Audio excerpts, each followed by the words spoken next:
بسم اللہ الرحمن الرحیم۔ احناف کا یہ موقف ہے کہ جس طرح اذان کے کلمات کو دو دو بار کہا جاتا ہے، ایسے ہی اقامت کے کلمات کو بھی دو دو بار کہا جائے گا۔ آج ہم آپ کے سامنے احناف کے موقف پر دلائل پیش کریں گے۔ عبد الرحمن بن ابی لیلہ رحمہ اللہ فرماتے ہیں کہ ہم سے رسول اللہ صلی اللہ علیہ وسلم کے اصحاب نے بیان کیا کہ عبداللہ بن زید انصاری رضی اللہ عنہ رسول اللہ صلی اللہ علیہ وسلم کے پاس تشریف لائے اور فرمایا کہ میں خواب میں دیکھتا ہوں کہ ایک شخص کھڑا ہے اور اس پر دو سبز چادریں ہیں۔ پھر وہ شخص ایک دیوار پر چڑھا اور پھر اس شخص نے دو دو بار اذان دی اور دو دو بار اقامت کہی۔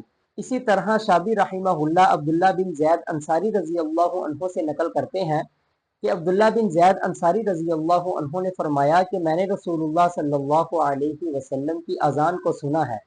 آپ صلی اللہ علیہ وسلم کی اذان اور اقامت دو دو بار کہی جاتی تھی۔ اسی طرح ابو محذورہ رضی اللہ عنہ سے مروی ہے کہ رسول اللہ صلی اللہ علیہ وسلم نے ان کو اقامت کے 17 کلمات سکھائے۔ اسی طرح ایک روایت میں آتا ہے، عبدالعزیز بن رفیع رحمہ اللہ فرماتے ہیں کہ میں نے ابو محذورہ رضی اللہ عنہ کو سنا کہ وہ اذان اور اقامت کے کلمات کو دو دو بار کہتے تھے۔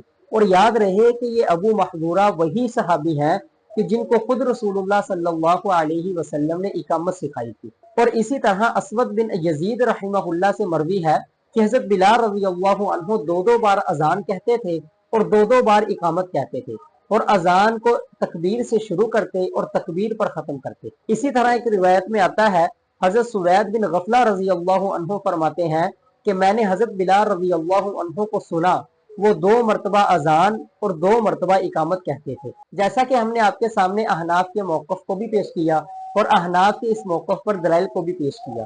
بہرحال اقامت کو ایک ایک بار کہنا بھی جائز ہے اور دو دو بار کہنا بھی جائز ہے، لیکن احناف کے ہاں دو دو بار کہنا زیادہ راجح ہے۔